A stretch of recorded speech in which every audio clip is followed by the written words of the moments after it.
रघुबीर संग पावन स्वामी के संग पावन सुंदर धिया। पूजू जनक के अंगना सुंदर धिया है। पूजू जनक के अंगना सुंदर धिया।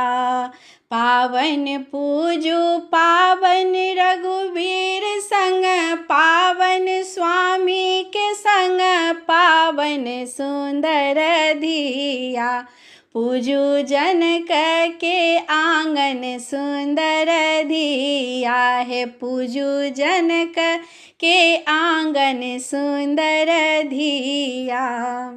पहिने ही पूजा गौरी महारानी हे शिव पटरानी जनक अंगना।